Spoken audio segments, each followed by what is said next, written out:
오늘은 죄 없으신 예수님을 향한 죄인들의 발악, 이런 제목으로 하나님 말씀 함께 나누도록 하겠습니다. 자기 자신의 안위와 욕망이 강하게 되면 법도 양심도 버리고 무죄한 사람에게 억울한 누명을 씌우기도 하고 바른 판단을 내리지도 못합니다. 본문에 등장하는 사람들이 바로 그런 사람들입니다. 의인인 예수님께 죄인들이 회개해야 되는데 그 빛 대신 그 주님 앞에 죄인들이 발악을 하고 있는 모습을 오늘 본문에서 볼 수가 있습니다. 다 자신의 욕망 때문에 그렇습니다. 사람이 순수하게 하나님의 은혜와 하나님의 사랑과 그 하나님의 성품을 닮으면 내가 좀 손해보고 말지, 나의 유익을 위하여, 이익을 위하여 누군가에게 가해를 하고 누군가에게 손해를 끼치고 누군가에게 때로는 목숨까지도 빼앗는 그런 일들이 벌어집니다. 이 세상에 살아가고 있는 하나님을 알지 못하고 양심의 화인을 맞고 죄성이 가득한 사람들의 모습들이 불쑥불쑥 이 사회에서도 이게 나타나는 것을 볼 수가 있습니다. 저는 예수 믿는 사람이든 믿지 않는 사람이든 최소한의 양심은 살아 있어야 된다고 저는 생각하는 사람들입니다. 그런데 점점점 윤리 도덕이 땅에 떨어지면서 양심까지도 무디지고 있어요. 철저하게 개인 중심, 철저하게 자기 욕망적이고 그렇게 더불어 함께 동행, 이웃 이런 단어들이 무색하게 철저하게 개인주의적인 삶을 살아가고 있는 이때에 우리 예수 믿는 사람들이라도 하나님 말씀을 두렵고 떨림으로 받아서 주 앞에 서는 그날 선악간에 판단할 것을 우리 믿고 살아가야 되는 것입니다. 오늘이라는 시간들은 매우 중요하잖아요. 미래만을 위해서 살아서는 안 되잖아요. 오늘이 중요하잖아요. 그런데 또 한편으로는 오늘도 중요하지만 미래를 또 생각하면서 오늘을 또 살아가는 것도 필요하다는 것입니다. 언젠가 주 앞에 설 그날, 여러분 그런 생각 안 드세요? 문득문득? 전에도 말씀드렸지만 며칠 전에도 제가 그 생각이 들더라고요. 다 아는 말씀인데 주여 주여만 하는 것이 아니라 주님 앞에 섰을 때 내가 너 모른다 그러면 이거보다 억울한 일이 어디 있어요? 그죠? 참, 예수 믿는 게 녹록히 않아요. 힘들어요. 목회라는 것도 그래요. 오늘도 친구 목사들이 와서 같이 하는데 얼굴이 잿빛이길래 왜 그래 친구야 그랬더니 교회 근심거리가 있는 거예요. 막 소화도 안 되고 얼굴이 어둡고 한참 또 얘기하고 또 서로 위로하고 그랬는데 이게 우리가 육으로만 사는 삶이 아니기 때문에 영적인 삶을 살기 때문에 한시도 방심할 수 없는 그런 삶을 우리가 살아가야 돼요. 깨어 있어야 되는 거예요. 그래서 늘 예민하게 주님 붙들고 의지하고 하나님 저 붙잡아 주세요. 우리들은 늘 연약한 하나님을 의존할 수밖에 없는 존재예요. 그러니까 평상시 훈련을 많이 해야 돼요. 그래야 실전에서 이게 반응할 수 있거든요. 그러니까 매일매일마다 하나님 제 마음 가운데 함께 하시고 내 안에 계신 주님 나와 함께 하시고 이기적이지 않고 욕망적이지 않고 죄악으로 충만하지 않도록 우리 안에 하나님의 말씀이 살아있고 성령이 충만하게 하여 주시옵소서. 어느 신학자가 그 얘기를 하더라고요. 성경을 본다고 사람들이 변화됩니까? 성경은 성경은 얘기한다라는 거예요. 뭘 얘기하느냐? 성경을 보면 사람들이 변화될 수 있다고. 그런데 경험상으로 경험치로 보게 되면 사람들이 참 성경을 보는데도 안 바뀐다는 거예요. 왜 그럴까요? 성경을 보면서 나를 자꾸 이렇게 내려놓아야 되고, 나를 십자가에 같이 못 박아야 되고, 그리고 내 안에 계신 그리스도로 말미암아서 나를 감추고 세워져 나가야 돼요. 덧입혀야 되는데, 하나님의 말씀을 예수님으로 덧입히지 않고 이 성경 자체도 지식적으로 있고 이기적으로 있고 욕망적으로 있고 나의 안일함을 위해서 성경을 보다 보니까 성경을 봐도 변화가 없다라는 거예요. 그럼에도 불구하고 우리 저와 여러분들은 부족하지만 말씀이 이렇다고 하면 믿고 그렇게 살려고 기도하며 애쓰다 보면 하나씩 더 점진적으로 새로워지고 변화되는 그런 역사들이 있을 줄 믿습니다. 최소한도 우리가 살아가면서 나 때문에 누군가가 막 기뻐하고 막 축복을 받고 좋은 일이 벌어지고 그러지는 못할 망정, 나 때문에 누군가가 피해만은 보지 않게, 나 때문에 누군가가 고통당하지 않게. 아시겠어요? 여러분, 누군가가 지금 괴롭히는 사람 있어요? 싫잖아요, 그 사람.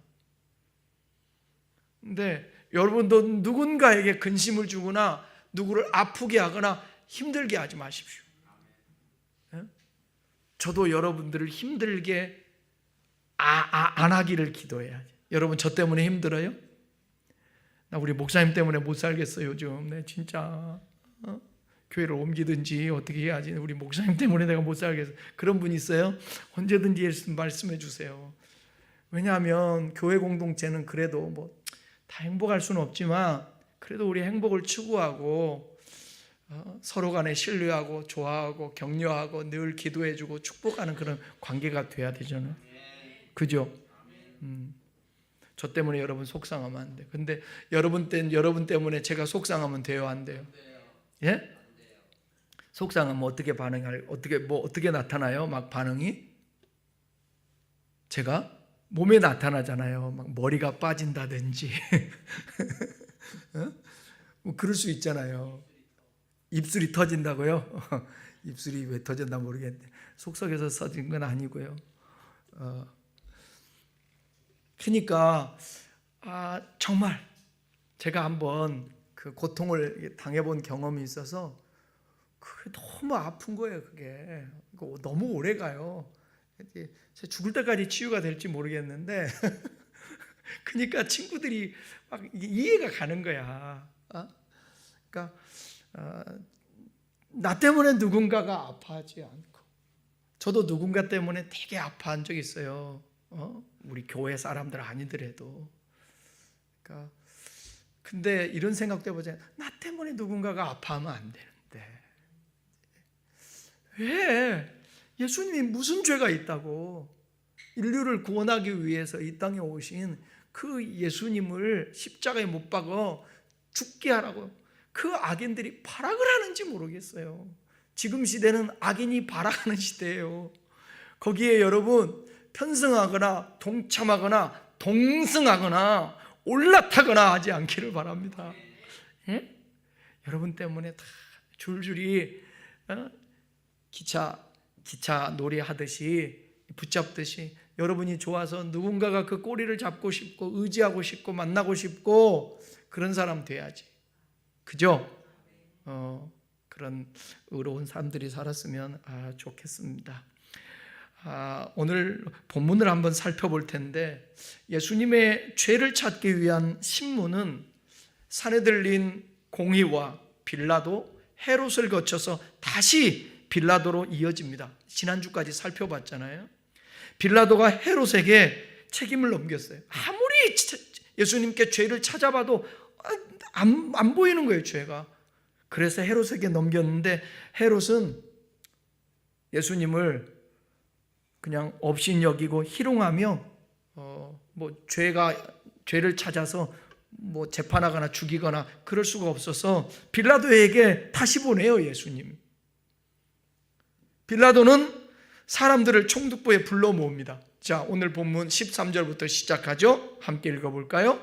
빌라도가 대제사장들과 관리들과 백성을 불러 모으고, 여기 대제사장은 종교 지도자이며 관리들은 유대 지역의 관리자와 영향력 있는 민족 지도자들을 포함합니다. 그리고 그들을 따르는 백성들이 지금 빌라도 총독 관저에 모여 있는 거예요.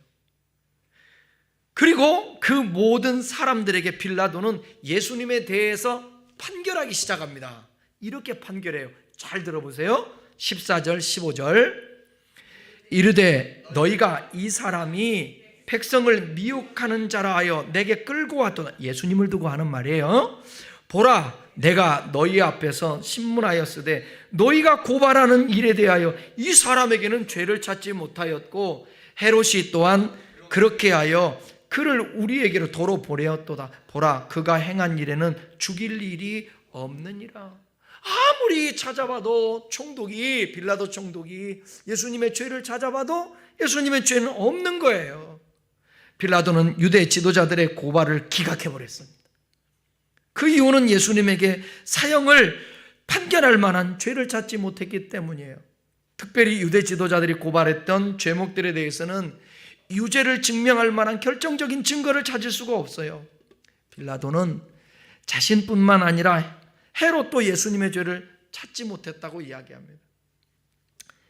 이는 유대 지도자들의 전통을 감안한 판결문이라고도 볼 수 있습니다.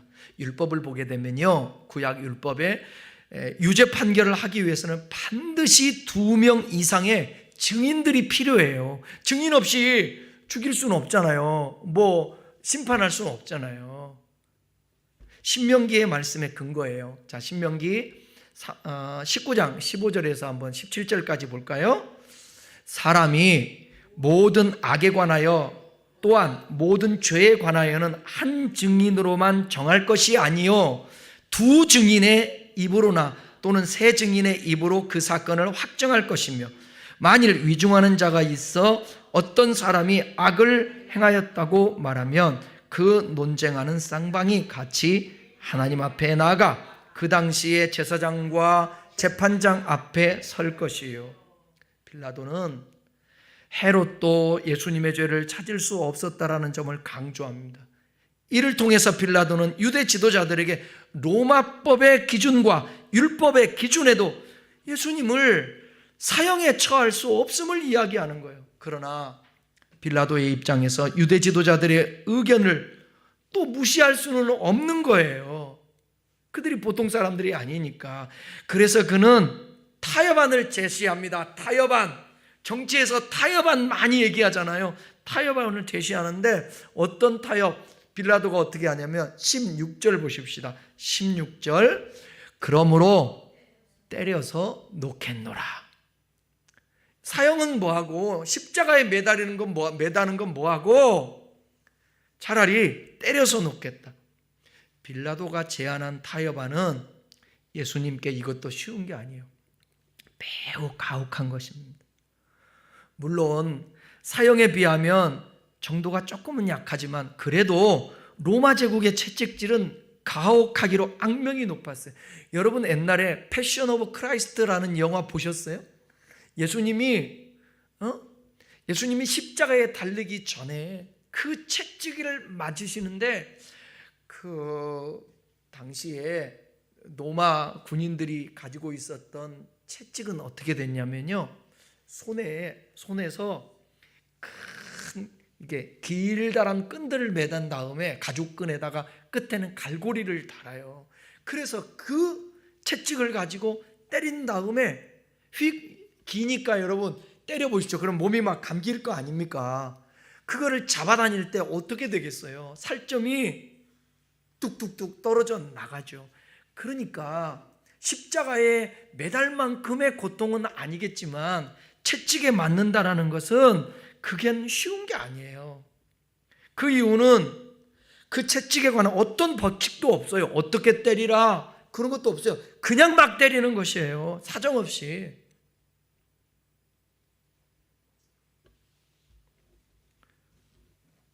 채찍질은 아주 아픈 것이고 때로는 채찍을 맞다가요 죽는 사람도 있고요.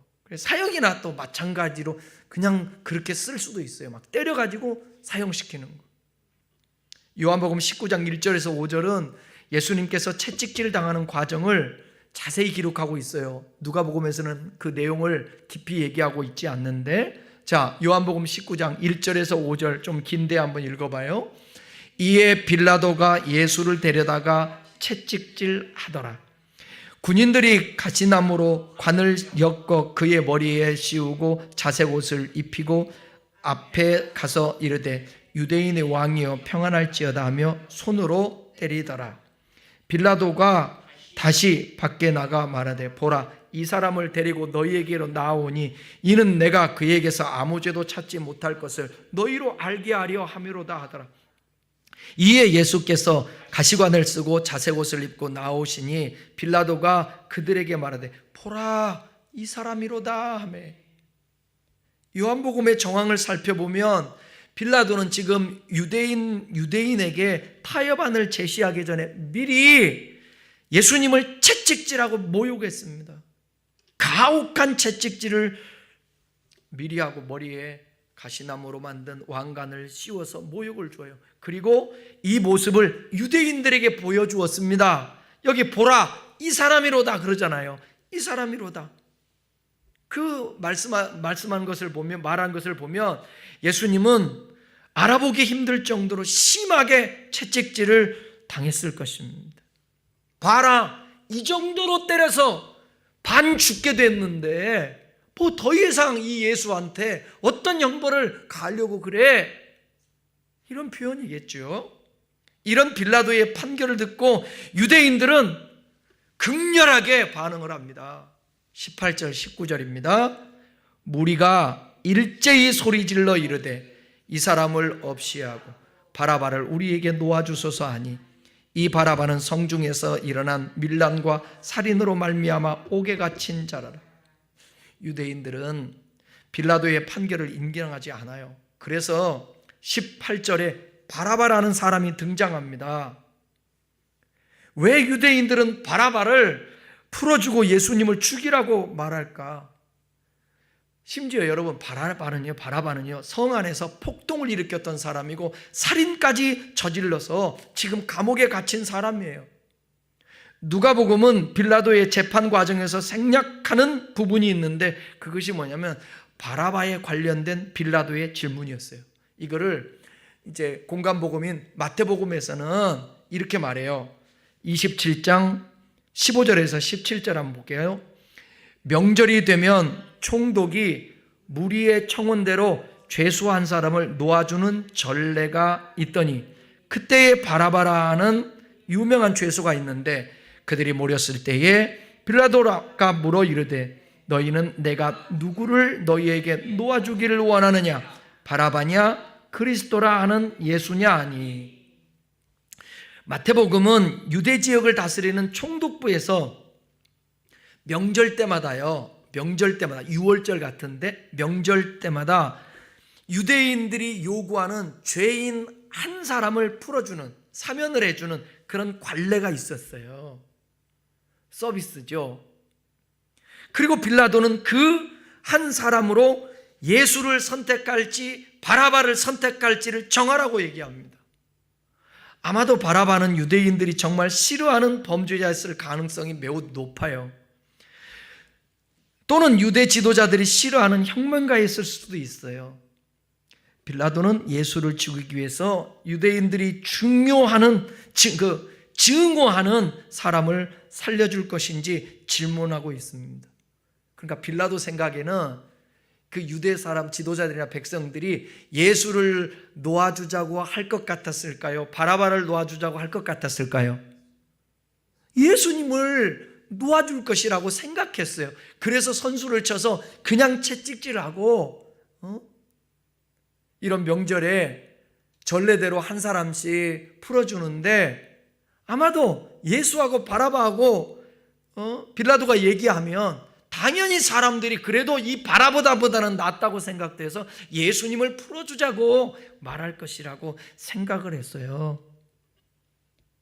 그런데 아무리 그곳에 모인 백성들이 대제사장들을 따르는 자들이라 할지라도 심각한 범죄자를 풀어주는 것은 정서적으로 반감이 일어날 것이라고 생각을 해서. 그러나 마태복음 27장 20절은 대제사장들이 그런 백성들에게 영향력을 행사하고 있음을 드러내요. 한번 읽어볼까요? 27장 20절 마태복음. 대제사장들과 장로들이 무리를 권하여 바라바를 달라 하게 하고 예수를 죽이자 하게 하였다. 이걸 뭐라고 그러냐면 선동이라고 하는 거예요. 선동하고 있는 거예요. 아니야. 이 대제사장들이 백성들에게 권하는 것입니다. 장로들이 권하는 것입니다. 뭐라고? 바라바를 달라고 그러고 예수님을 죽이자. 백성들을 구슬러서 범죄자 바라바를 풀어달라고 요청을 하고 소리를 지르라고 하는 거죠. 오늘 본문에서는 이 내용을 생략된 내용인데, 유대인들은 극악한 범죄자가 처벌 없이 풀려나는 것보다 예수님이 풀려나는 것이 더 싫었습니다. 아니, 오히려 더 심한 요구를 하기 시작합니다. 20절, 21절, 누가복음 23장 20절, 21절. 빌라도는 예수를 놓고자 하여 다시 그들에게 말하되, 그들은 소리질러 이르되 그를 십자가에 못 박게 하소서, 십자가에 못 박게 하소서 하는지라. 빌라도는 예수님을 놓고자 했어요.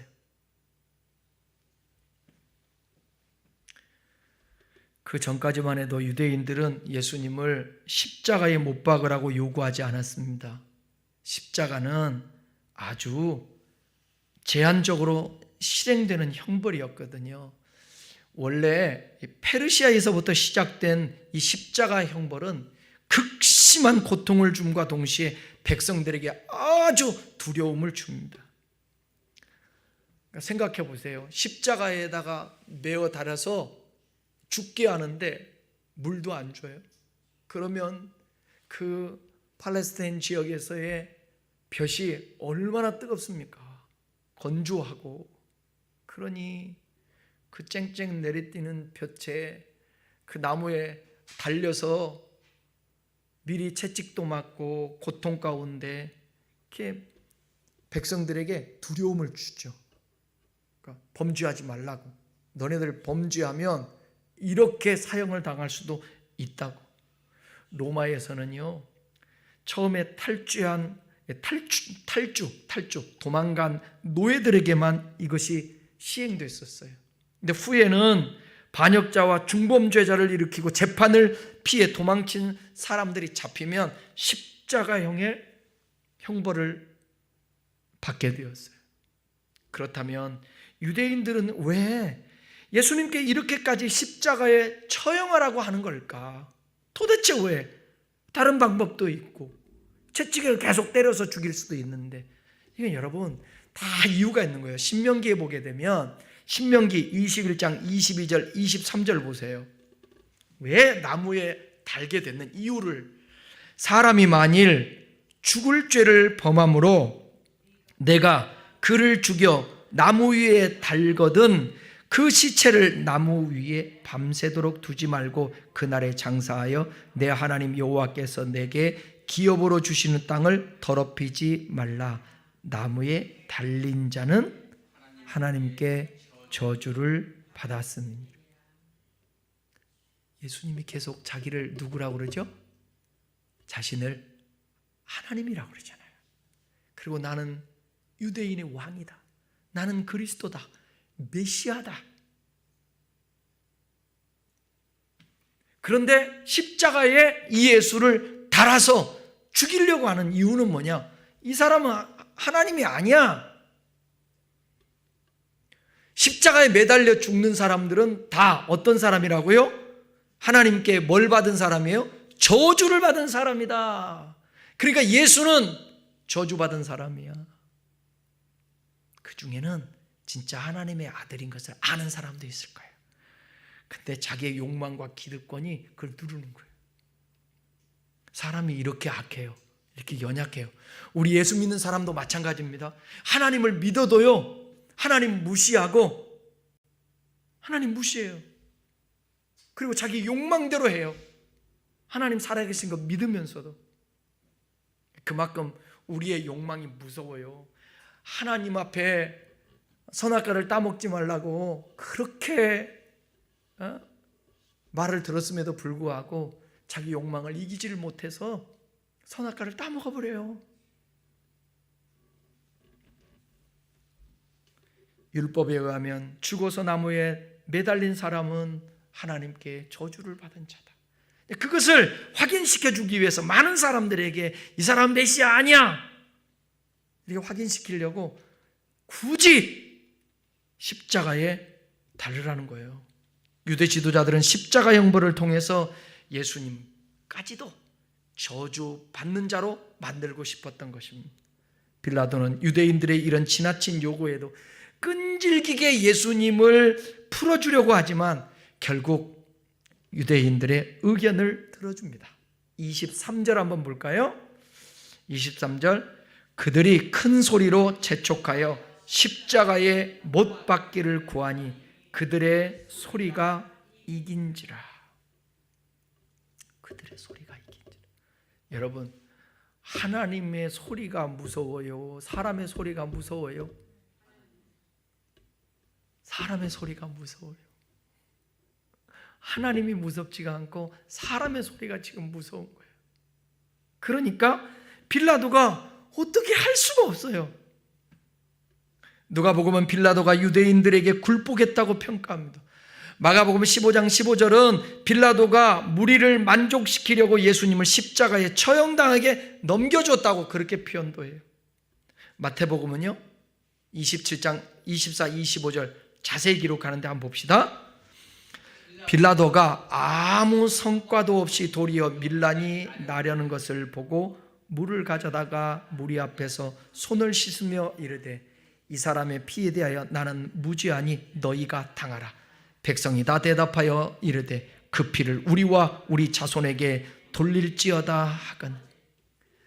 너무 소리를 지르면서 예수님을 죽이라고 소리치니까 빌라도가 못 견디는 것입니다. 그 소리를 못 견디고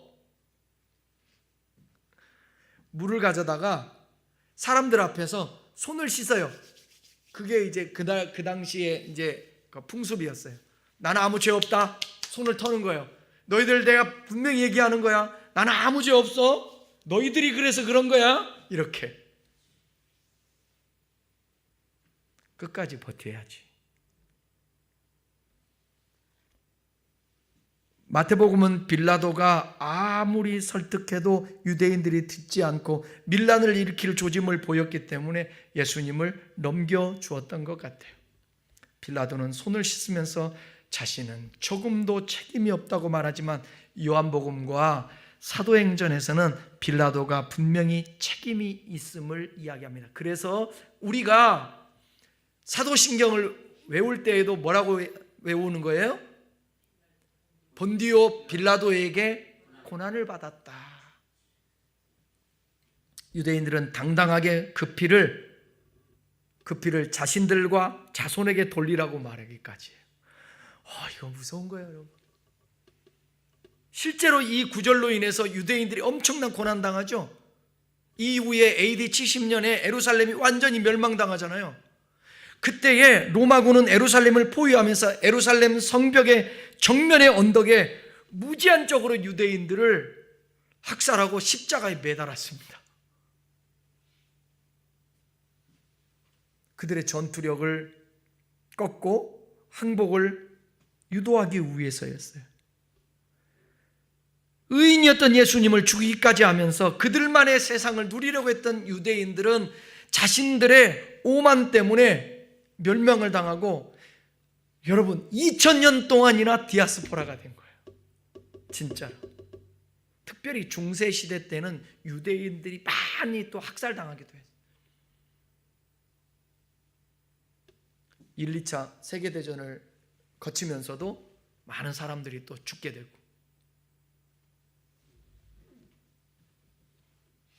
누가복음은 예수님의 십자가 형벌이 결정된 이 재판을 이렇게 평가를 합니다. 자, 24절 25절 읽습니다. 시작.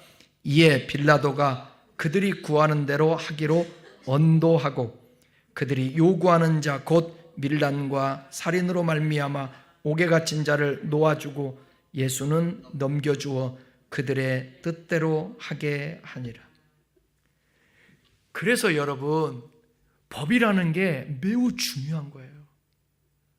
우리나라는 가장 중요한 법이 뭐예요? 헌법입니다. 헌법은 무슨 일이 있어도 지켜져야만이 나라의 근간이 흔들리지 않아요. 거기에는 헌법에는 누구도 예외가 없습니다. 무조건 헌법에는 모두 다 누구든 비록 죄가 없다 할지라도 헌법 앞에서는 그게 누명이라 할지라도 그걸 다 받아들여야 돼요. 그렇지 않으면, 이 법이 없으면 어떤 일이 벌어지느냐? 큰 소리 치면 땡이에요. 지금 빌라도가 그런 거 아닙니까? 법적으로는 살인할 만한, 사형을 할 만한 그 죄목을 찾았다 못 찾았다? 못 찾았어요. 헤롯도 못 찾았어요. 그런데 예수님을 죽이라고, 밀란을 일으키려고 하고 소리를 치는 것입니다. 그것을 못 견뎌서 빌라도가 사람들이 구하는 대로 언도를 하는 거예요. 그러니까 무슨 일이 있어도 여야든 진보든 보수든 헌법재판소든지 대법원이라든지 이런 데 가서 어떻게 판결하라 하면 돼요, 안 돼요? 그건 안 돼요. 아무리 억울해도 그러면 안 돼요. 그래야 수많은 사람들이 오히려 더 이 법 앞에서 혜택을 볼 수 있게 되는 거예요. 세상의 법이라는 게 완전해요? 안전하지 않아요? 완전하지 않아요. 그 판결하는 사람들이 완전해요? 안 완전해요? 안전하지 않아요. 때로는 팔이 안으로 굽기도 하고 자기의 생각을 따라서 판단을 하기도 하고 선고를 하고 언도를 한단 말입니다. 그럼에도 불구하고 모든 사람들이 보고 있는 객관적인 법이 있기 때문에 그 법으로 판단을 하는 거예요. 법이 서야 되는 거예요. 그런데 당시에 법을 무시해버리는 거예요. 그리고 백성들이 소리치니까 밀란과 살인으로 말미암아 옥에 갇힌 자를 놓아주고 예수는 넘겨주어 그들의 뜻대로 하게 하니라 그랬어요. 살인죄, 그런 죄, 밀란죄를 저질렀던 사람은 바라바는 내주고 예수는 죽게 넘겨주는 것입니다. 누가복음은 빌라도의 재판장에서 벌어진 지극히 모순적인 사건을 그대로 전달하고 있는데, 극악한 범죄자는 자유를 얻었고 이스라엘의 구원자는 사형 선고를 받았습니다.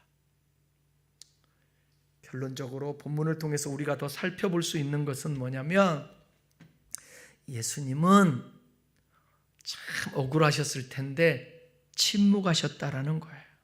어떤 변명도 하지 않습니다. 왜? 해도 소용없다라는 것을 알기 때문에. 자신에게 일어난 모욕과 고난도 받아들입니다. 왜? 그 길을 알았기 때문에. 죽는다라는 것을 알았기 때문에 오히려 빌라도가 예수님의 변호인이 되었잖아요. 그렇지만 본문은 빌라도의 노력을 강조하지 않습니다. 왜? 끝내는 굴복하고 말았으니까. 사람들에게 본문이 강조하고 있는 것은 죄가 없으신 예수님과 어떻게든 그를 죽이려고 하는 유대인들, 그들의 그 발악을 대조하며 부각시키고 있습니다. 누가복음은 빌라도의 마지막 재판에서 반복해서 사용하는 단어들이 있어요. 예수님에 대해서는 찾지 못했다, 풀어줘야 한다. 그리고 유대인들에 대해서는 소리 지르다, 이걸 반복해요. 소리 질러요. 예수님 죽이라고. 예수님과 유대인들의 모습을 대조해서 강조하고 있습니다. 예수님에 대해서는 죄가 없음에도 억울하게 재판을 받으신다라는 점을 지금 강조하고 있습니다. 그리고 유대인들에 대해서는 절대로 다른 사람의 의견을 수용하지 않고 잘못된 일임에도 자신의 뜻을 관철시키는 모습을 보여주고 있어요. 우리는 유대인들의 모습을 통해서 진정한 죄의 본질을 다시 한번 점검해 봐야 합니다. 이런 유대인들의 모습은 사실 오늘 이 시대를 살고 있는 모든 인간들도 다 그런 죄성을 가지고 있다는 것을 대변해 주고 있는 것입니다. 세상의 모든 사람은 자기중심적이어서 자기에게 손해가 된다든지 자신에게 거스리는 존재는 자신의 앞에 가만두지 않아요. 이 시대도 악인들이 의인을 죽이려는 발악을 곳곳에서 우리는 볼 수가 있습니다. 도대체 그럴 때 하나님은 어디 계십니까? 질문을 하죠. 주님은 뭐라고 말씀하세요? 악한 일에 징벌이 속히 임하지 않음으로 인하여서 악을 행하기에 담대하도다. 그러나 악인은 뭐 하지 못한다고요? 악인은 장수하지 못한다. 이 뜻은 뭐냐면 그 사람이 오래 못 산다 그 뜻이 아니라 악인은 언젠가는 하나님 앞에 심판을 받게 된다. 오래 걸리지 않는다. 인간 편에서는 오래지만 하나님의 시간에서는 잠깐 후면 심판을 받는다는 거야. 오늘 이걸 생각하고 우리가 살아야 우리 안에 일어나는 그 죄성들도 억제할 수 있지 않겠습니까? 왜냐하면 죄의 싹은 사망이라 형벌이잖아요. 악인들의 발악은 철저하게 자기 유익과 영달을 위한 것입니다. 다른 사람을 죽여서라도 자신의 이익을 채우는 것입니다. 이러한 죄성을 피하고 의인이 되기 위해서는 하나님의 말씀과 성령으로 충만하여서 양심이 살아 있어야 되는 것입니다.